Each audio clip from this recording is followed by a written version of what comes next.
Can I apologise to every woman in this room for the ludicrous shite that you've had foisted upon you in the name of what we find horny? Some of which I know you only do in a kind of, because you think it's kind of an ironic little joke. You know, all that kind of boo-boo-boo-doo shit, right? That we can occasionally get you to do because you think it's a joke. You're going, ha ha ha, this is kind of a funny joke, isn't it? And we're going, yeah, just keep doing it, right? No, but you're enjoying this on an ironic level. Sure, whatever, just sing Santa Baby one more time. I mean, lingerie is a perfect example of an entire global industry based around this not ludicrous clothing, right?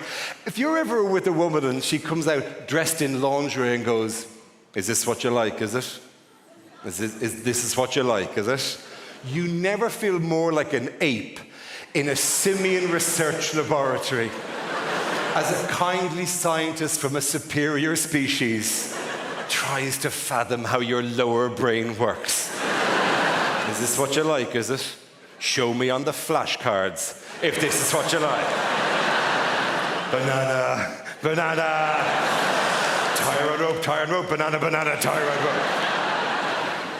I mean, stockings are a great example of this. A ridiculous item of clothing, but incredibly specific. This is where the sexy is. This exact height is where the sexy is. Don't be going lower than this now. No hanging, you've gone below the knee. Ah, pop sock, fuck off. No. What? How do we go from this is the best thing you could possibly wear, this is the worst thing, this is the worst thing you would ever wear? That is an 8-inch journey from one part of the leg to another. No, yes. No. Oh, I love it. Ah, Jesus, put on some slippers and a house coat and let's knock the whole thing on the head. Bring it up, Virginie, bring it up, over the knee. Oh, lovely, Japanese schoolgirl, loving it. Oh, French maid, saucy. No, you've gone too far. I know you've gone too far now, right? You said lift it up, is this too far? Yes, back down again. This is where the sexy lives. This exact specific height is where, what? What is it in men communally at some primal level that makes us go, do you know what I like? I like a woman who looks like she's been partially dipped in ink. Oh, we love it in nylon. Not so much in waders, it turns out. Otherwise, men would be gathered by riverbanks constantly during angling tournaments going, look at him in the water. Look at him, that dirty, dirty fisherman in the water. Do you like me waders, boys? Do you like me waders? My feet are dry. Entire industries based around being sexually attractive to men that miss the point entirely. It must be a decade and a half since I've been in a pole dancing club. But I remember looking at the lady hanging off the pole or spinning on the pole or hanging upside down off the pole. And you're there going, well done, pet. That's fantastic. Who are you doing that for exactly? I just want to look at you. I could revolutionize the pole dancing industry with one move. Just stand next to the pole, take out one boob, bang it against the pole. That is all we need to see. There are two types of people in this room, and we are drawn to each other. The relaxed person, hey man, life's too short. I don't even make lists. Sometimes I get out of bed. So what if there's rubbish on the living room floor? Who cares? Life's too short to get stressed. Oh, look, a sock with Ebola in it. Who cares, man? That'll take care of itself next week. A traffic jam? That doesn't matter. We can play a word game. It doesn't matter. Traffic jam? How about I smash the sat-nav off the window and ruin the day? Right? Two types of people. Group A, relaxed. Group B, uptight, list-making, neurotic, angry. And we are drawn to each other. And the time where you get the most battles is sleep. Group A sleepers, you're the most smug, annoying bastards to be. I can sleep anywhere, anytime. I'm just so good at sleeping. I've been like it since I was a kid. Mum said even like she put me in the pram and I'd drift off, even in the middle of a party. I can sleep anywhere, anytime. Sometimes I go to Glastonbury and sleep against the speaker, just against the techno. Arseholes. Group A. Then there's my group, Group B. Where are you? We need perfect conditions for sleep. Perfect. Yes. We need blackout curtains, 20 degrees Celsius, perfect matches. I've heard a pin drop. I'm going to think about Syria till 5 a.m. Right, you know who you are. And the most annoying thing of all, they're drawn to us. If you are sat here tonight in a relationship, you are probably sat next to someone from the opposite freaking group. Yeah? They like to marry us. Their goal is to fall asleep next to us with this face. Do you know how many times you had a fist hovering over that head? Do you want to sleep? You can sleep forever. Do you want to sleep forever? You can sleep forever if you like. Nothing stops them falling asleep. Nothing. Nothing stops these bastards falling asleep. Oh my God, I've been made redundant. There's no way I'm going to be able to... No difference. You've lost your job. Have a bit of insomnia. Where's your self-respect? Nothing wakes these mugs either. Nothing. Did you hear the storm last night? Was there a storm? A tree came through the window. Oh, yeah. What about when they do this one? Oh, I'm not feeling too good myself this morning. Why? I had too much sleep. Too much! I find 12 hours really over-refreshes you and messes you up. Arseholes. They don't recline a seat that can be reclined. How annoying is that? It's a 4-hour drive, you might want to put the seat back. No need. The bobbing head of, you know, the dead bird head for 5 hours. Like, hitting the speed bump a bit aggressive on purpose. Nothing. Oh, are we there already? It went so... but it did, Dick, with me driving. They can sleep anywhere. Some of you tonight, some of you watching at home, are having a better evening. Why? Because you had a little power nap this afternoon. I'm gonna nippity pop skip hop. I'm gonna get myself some sleep over here, right? They can just do it like it's a skill, like popping out for a newspaper. I'm just gonna go and get some sleep. I need my bedtime, yeah? My bath, my lavender temple rub, audio book. Most gentlemen need an erotic Horlicks as well, right? I need that, or I can't fall asleep. Really, I could just sleep there. There's no bed. It's okay, there's a spike and some fiberglass. I'll just rest against that. Oh, the itchy spike. They drink Red Bull all night. They fall asleep after a night of vodka Red Bull. Some of them even do this. Should we go to bed? No, I'm going to have a coffee in the kitchen. I'll meet you up there. A coffee! On the way to bed. The #1 wake-up drink, the piss takers. Yeah? An espresso and I'm out. Like that. So, I was in Australia, right? What a place. Any Australians here? See? They sound like nice people, don't they? They're not. They're horrible, right? You don't know this, you see.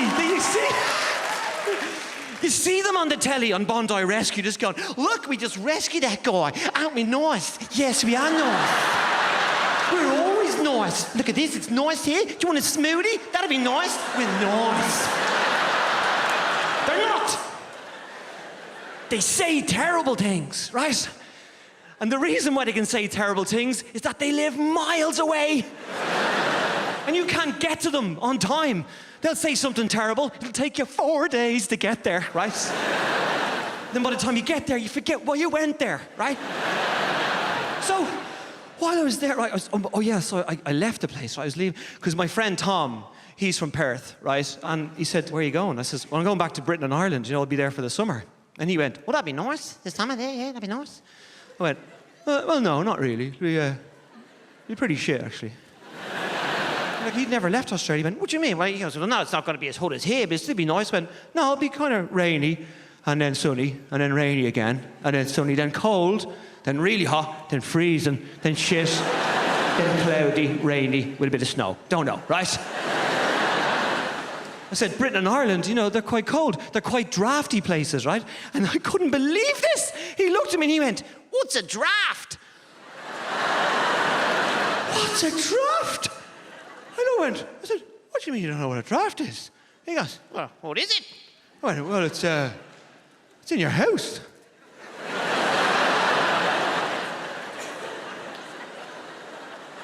You know, that's where it exists. It goes into the bottom of the house and goes upstairs and it's a draft. Surely you know what a draft is. He goes, there's a breeze in your house? He goes, is the front door No, that's closed. And there's a draft excluder along the bottom here in the shape of a snake to stop any type of wind getting in. And your dad has gotten some tissue and stuffed it in the bottom lock, right? Stop any more breeze. I said to him, when I was a kid in the 80s, I used to sleep in the box room. He went, now what the fuck is the box room? I said, that's where children were sent in the 80s to freeze to death, right? Anyone remembers that? 2 outer walls in the house, you just shivering your arse off, right? Unbelievable cold, right? That room was so cold, I swear, it's true as I'm standing here, my mum used to set her trifle in that room, right? I'd be asleep, okay? Next minute, the door would just sneak open, my mum would just come in with her trifle. That's grand now, I'll just pop that there, that'll set lovely. I'll ignore the freezing child there. Like, in Britain and Ireland, as I said, we're the only people in the world that will go asleep to this noise. We don't mind. We will go asleep in our freezing cold rooms beside a window, and we will go asleep to this. We're the only people in the world that do this. We'll lie down and go asleep to...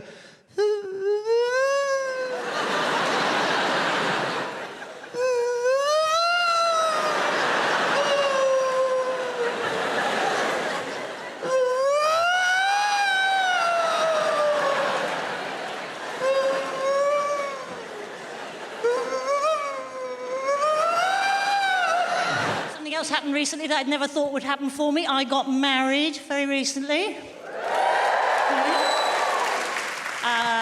They changed the law. We now have equal marriage in this country. It meant I could marry my girlfriend of 17 years.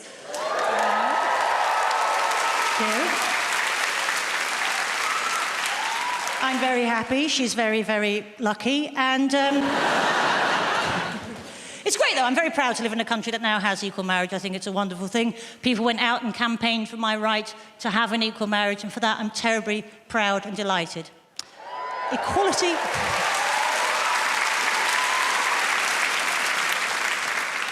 Equality within marriage. That's a whole different parade, isn't it? Come on, don't tell me I'm the only person in this room that's ever looked at their other half and thought to themselves, I'm probably the better one in this relationship. I mean, you wouldn't say it, would you? But you've thought it, haven't you? Probably the team leader of this little outfit we've got going on here. She's Dutch, my wife. She speaks brilliant, brilliant English. They're fabulous, the Dutch, when it comes to languages. So it makes it doubly funny when she gets something wrong. So we were at home a few weeks ago watching a programme about people in persistent vegetative comas. And I know. We don't have Netflix. You've got to watch what's on. Literally a slave to the schedule. And it was quite upsetting, obviously, given the subject matter. And at one point, I turned to the wife. She's having a little cry. I was like, oh, God, awkward. I said, are you all right? Are you all right? She turned to me and she went, I'm not, sorry, I'm not. I'm finding this very upsetting. And I need you to promise me something after watching this documentary. And I said, I will promise you anything, my darling. What is it you need me to promise you? She went, I need you to promise me that if you truly love me, you will switch me off if I ever become a vegetarian.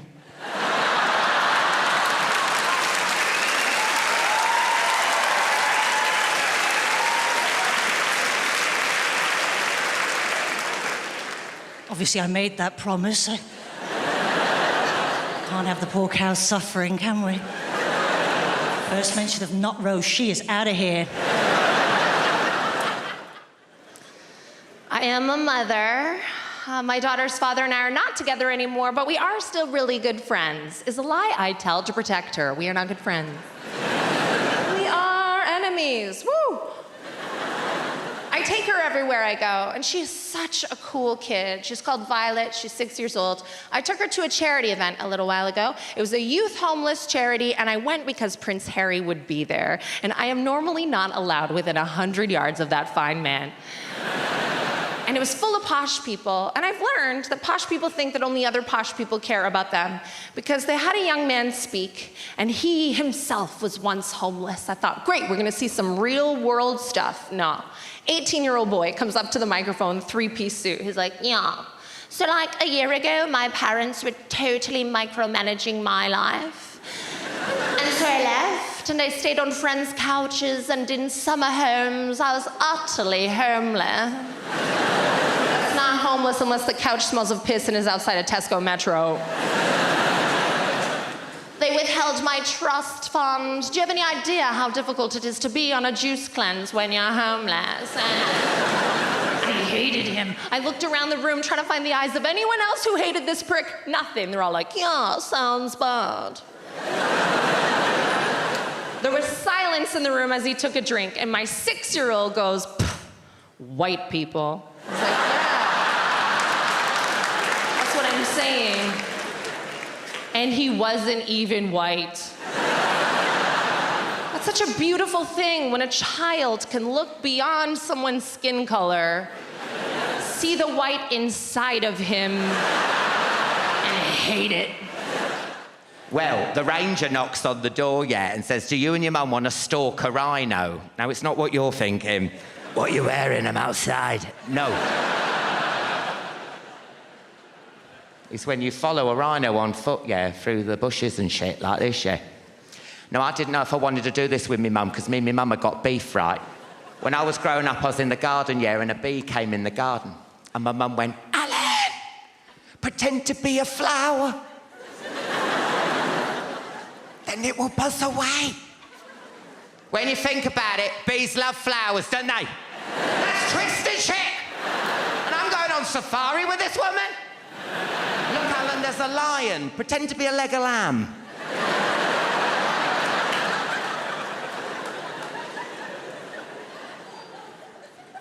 So I'm with the ranger, and he starts telling us about stalking a rhino. Obviously, when you approach the beast, if there's any sudden movement or noise, just make small, comfortable steps like this, back the jeep with no sound, like so.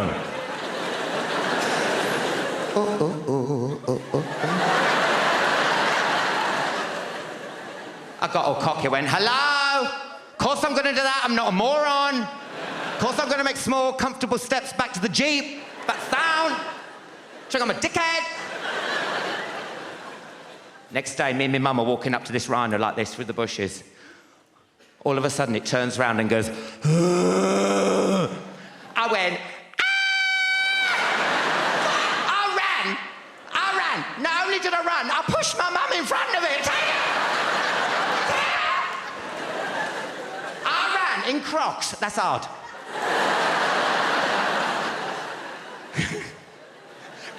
Because that ain't my idea of fun, do you know what I'm saying? The closest I've come to death is nearly choking on a Barocca. Do you understand? My idea of brave is sticking my iPod on shuffle at a party. That's brave. Why does everything have to be extreme? That's what gets me, do you know what I mean? What's on the telly these days? What do we have? Extreme fishing with Robson Green, don't you? What else? Extreme makeover. What else? Couponing. Extreme couponing. That show is shit, but it's like crack and eggs. They watch it. I know. You go, who watches this shit? Cut to 4 o'clock in the morning. Will she ever spend those coupons on bleach? Extreme weather. Weather's extreme, innit? You know who's loving the extreme weather, don't you? The weather forecasters, innit? They're loving the drama. Who's that one BBC weather in the morning? Scottish woman. Carol. She's loving it, and she's extreme weather. She's dishing out advice now. Have you seen her? It's gonna rain today, so I'd wear a coat. Thanks, Carol.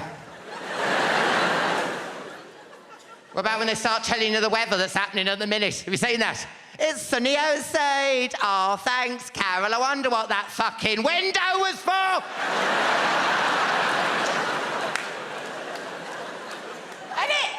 What about when they tell you the weather that's happening at night? Who gives a shit?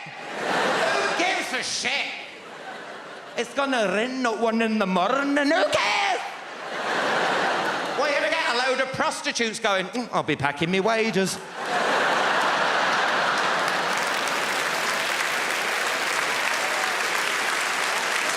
It's weird, guys, when you're wobbly, right? People ask you really crazy stuff.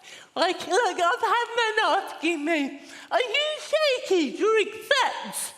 And I'm like, well, that depends on how good you are, mate.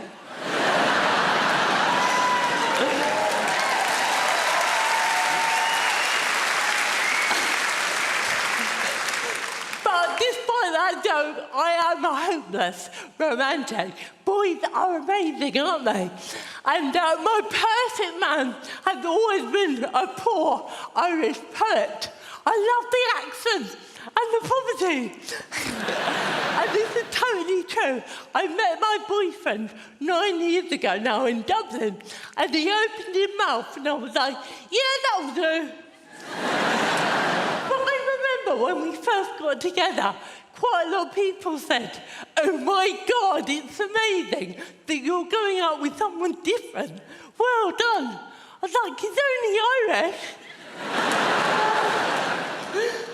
But we're very happy as we think about having babies. Because I love babies. Thank you.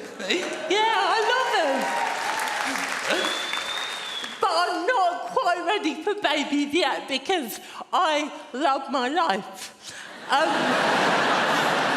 Luckily, guys, you'll be pleased to know I have found a brilliant form of contraception. Oh, yes. It's when I put a condom on my boyfriend because the amount my handshake is all over before it begins.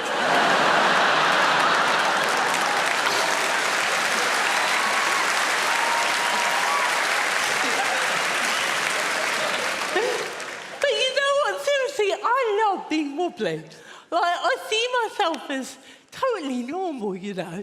But it was interesting because apparently, when I was a baby, the doctor told my parents that I would never lead a normal life. I was like, who wants a normal life? I want an amazing life. And yeah, you know. And you know what? When I was a kid, I loved life. I was so happy. I was full of confidence. And I just loved it. I was like, oh my God, I was so naughty. Get this, yeah, when I was about 6 years old, I had to be tested for this mobility benefit. This is basically when a woman comes around my house, watches me walk, and decides if it's shit enough to give me money. That's about it, right? So I was quite nervous, yeah. So just before the test, my mum sat me down and says, now, Tessie, you don't have to walk your very best today. Go, Mum. I tell you, Ian Duncan Smith would not be happy. So I did the test. I walked my wobbly walk. And just as the woman was about to leave, I said to her, my mummy said, I did have to walk my very best for you today. And my poor mum went bright red. And then she said, oh, she's mentally retarded too. I can't say that my English was any good when I first came over, because I came over with school English. And what does that mean? So I didn't know any idioms, didn't know any colloquialisms, had next to no vocabulary.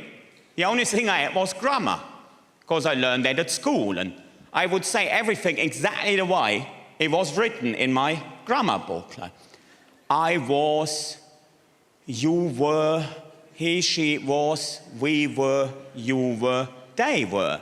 But now, having lived in London for the past 13 years, these days I go, I was, you was, he, she, it was, we was, you was, they was.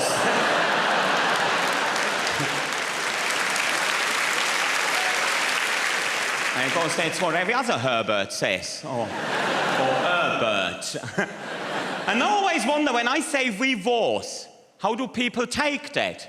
Oh, look at that Henning, ever so well assimilated. Or do they go the other way? What, he has been living here all those years and he still can't get the most basic things right? It's embarrassing. Well, recently I got my answer. I did a gig up north, or up north, in Bolton, and I got heckled with that wonderful line, fuck off back to London.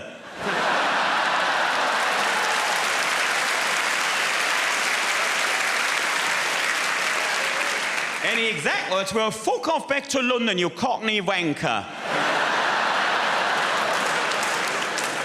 I've arrived. All that listening to Chaz and Dave finally paid off. I've arrived. And these days I feel so comfortable, even in very complicated social circumstances. Like the other day, I was in a corner cafe. And in that corner cafe, there were builders, like proper builders with hard hats on. And they were drinking their cups of tea. And they were having proper man conversation. How is it all going down the building site, mate? Oh, don't ask. Some geezer welded the base frame the wrong way round on the generator. Is a fucking palaver. Or words along them lines. And then I thought to myself, now hang on, Henning, hang on. Within this testosterone-filled atmosphere, is it still acceptable to ask for a latte? Or is there to la-di-da? So I had to think on my feet. So I want one of them, what do you call them, fucking latte. I'm not very good on holidays. I'm really bad on holidays. I always think I need to get away from it all. I just want to get away from it all. But the truth is, I need to get away from this. I want to get away from myself. So when I go on holidays, I'm always disappointed because I'm still there. Same shitty brain, same shitty thoughts, except now I'm covered in turquoise jewellery with a head full of cornrow eating a sodden Solero.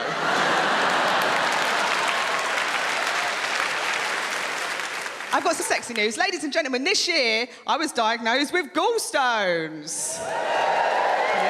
Yes. I asked my doctor, I said, oh, why have I got gallstones? And he went, oh, because you've got the 4 Fs. I was like, go on. And he goes, fat. Open with it. I was like, mate, you've got 4 to choose from. How's about you act like a human being and put that one in the middle? Next one better be bloody funny. He goes, fat, fair-skinned, fertile, and 40. So I was like, okay, well, I'm not 40, so your little code there is a bit rude, actually. And he goes, meh. Like, no, meh, your code's wrong, mate. You can't meh. That's not 4 Fs or whatever you just said. That's rubbish. Who taught you medicine? Meatloaf? 3 out of 4 ain't bad. He goes, oh, did I say 4? I went, yeah, the 4 Fs. But no, there's 5 Fs. I was like, right, what's the 5th one? He goes, flatulence. Fair enough. Yeah, you're right there, actually. You did make me angry. So now I'm on sort of a health kick. Well, I'm not. I'm thinking about a health kick. There's enough in it. I'm a very unhealthy person. Very unhealthy. Have you ever ordered so much takeaway food that you're embarrassed when the delivery driver shows up? Genuinely, I live alone and I order so much food that I've started going, I'll get it.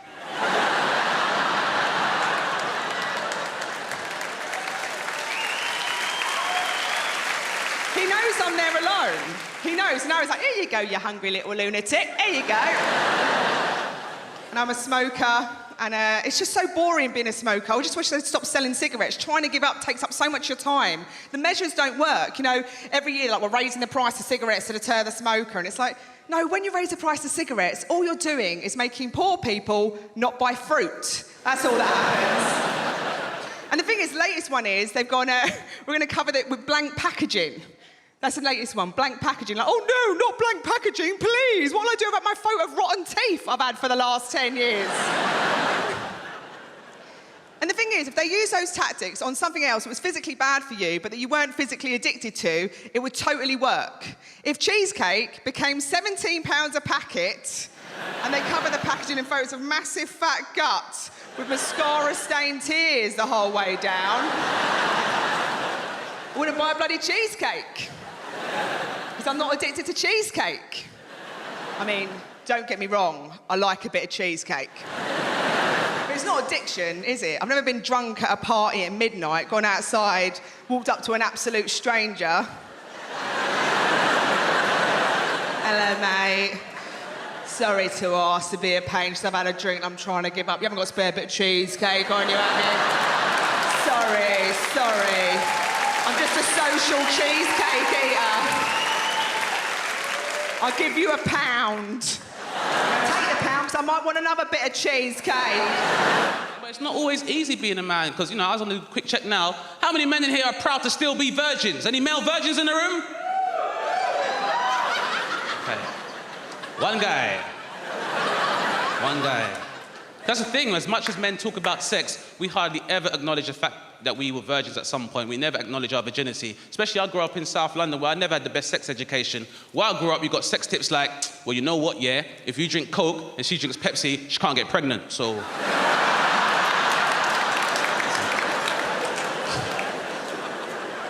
It's not helpful. I remember saying, for me, I remember what it was like to be like a virgin. I remember when I first became sexually aware, I woke up with 2 new friends, my virginity and my libido. But my libido was too weak and small and inexperienced to talk, so my virginity did all the introductions. So he was like, hey, Dane, I'm your virginity. I'm gonna make sure that you remain pure and innocent and you can have sex for a very long time. Yay! I was like, oh, how are you gonna do that, virginity? Well, basically, I'm gonna wait until your voice never breaks. It takes a really long time and then you don't grow any pubic hair, so you think you have a medical condition. Yay! Which obviously made it very difficult for me to speak to girls, because I'd be with a girl and be like, hey, Simone, I really like you. She'd be like, oh, I like you too, Dane. Maybe we should take this to the next level. And then my virginity would be like, he does like you, Simone, but he likes PlayStation and FIFA and comic books and milkshakes and purity. Yay!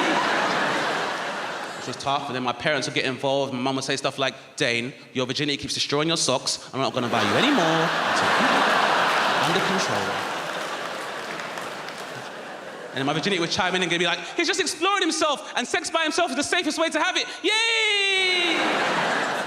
And that was the early part of my teenage years until finally my libido got big enough and strong enough to approach me too. And he came up to me one day too and was like, hey, Dane, can I speak to you for a second, please? What's this about, libido? Well, it's about your virginity. I was thinking it's about time that we got rid of him. What are you saying? I'm saying that we take him out. Permanently. What are you guys talking about? Is it purity and innocence? Yay! Oh, virginity, I didn't realize you were here. Why don't you come along for a ride to Simone's house?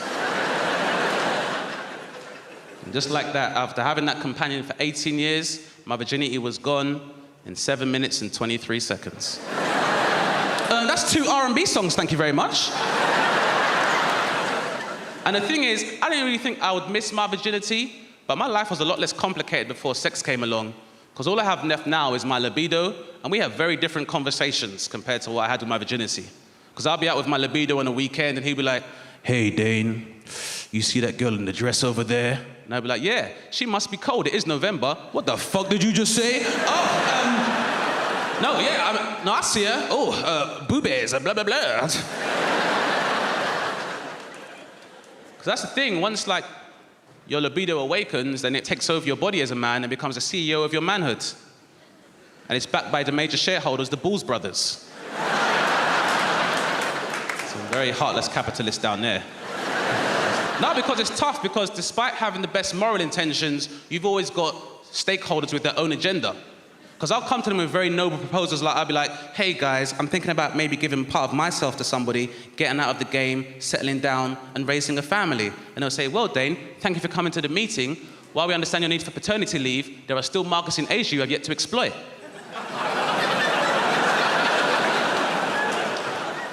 Well, what does that mean? It means, until you've been with a blonde Eskimo, you're never getting out of the game. Okay, lighten it. I've got a cheeky milk song. I'm made of milk. I'm coconut. You're made of milk. You're rice milk. He's made of milk. He's almond. We're all middle-class milk. Do you remember when milk came from cows? That was frickin' ages ago. I'm made of milk. I'm almond. You're made of milk. You're breast milk. He's made of milk. He's coffee mate. We don't really talk to him. He's a kind of chav milk. Oh yeah, Ormond, yeah, it's Sawyer. Having a little soiree on Saturday, actually, yeah. No, bring a few peeps along, yeah. No, don't invite coffee, mate, Jesus. Right, chav. Coffee mate will win, though. As coffee mate, he will win, yeah? Because in the future, if there's an apocalypse, yeah, the mutants will want a nice cup of tea, all the milk will be off, yeah? Except for coffee mate! It's powdered milk. You can snort it, you can put it up your anus. It lasts forever. I love it. I love it because it's a bit of a chavvy milk, and I was a bit of a chav. I represent the Croydon Massive. I was a chav when I was a teenager, and then I went to art school and I had to hand in my chav notice. I was heartbroken. Oh my gosh, what, like I can't be a chav anymore? No, you're going to be doing collages and shit. I had a chav badge, I had to hand it in.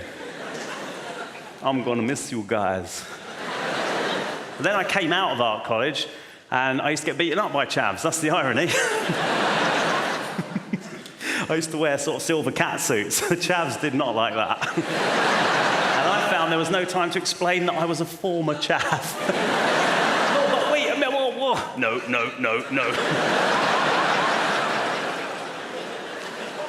The best thing a chav ever said to me, he saw me in a pink outfit and he went, oh my gosh, what is you? So brilliant, that. It's like poetry, street poetry. It's so economical. What is you? And I went, yes. And he went, no.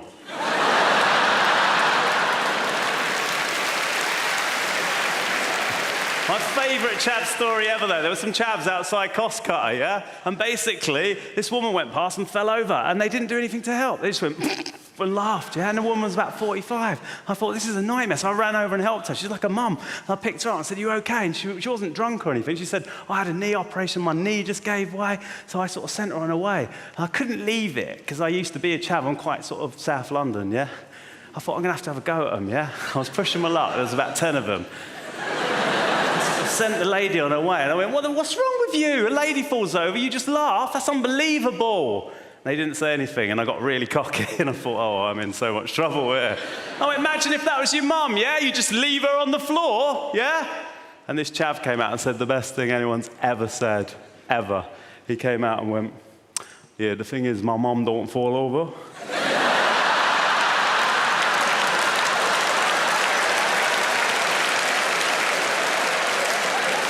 You cannot argue with that kind of chav logic.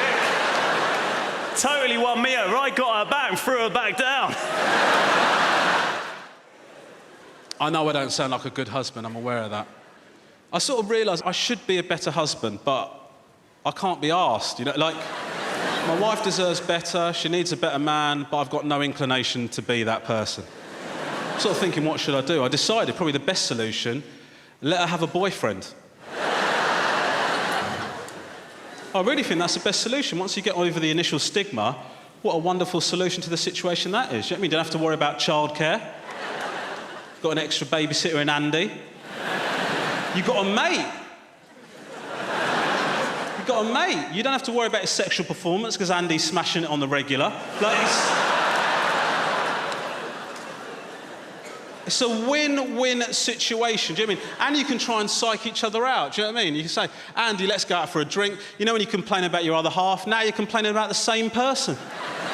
Complaining about the same person, bruv. You can say, try and psych him out by saying things like, oh, isn't it weird when she does a multiple orgasm face? Oh, you haven't seen it? All right. I'm addicted to my phone, man. I'm addicted to my phone. Are there any iPhone users in? Any Android phone users in? Yeah, I've got a problem with you. What a self-satisfied, smug bunch of pricks you are. Oh, my God. Aren't they proud of themselves that they've got an Android phone? Have you got an iPhone? No. I'm not a sheep. I think I'll make up my own mind about what phone I buy. Thank you very much.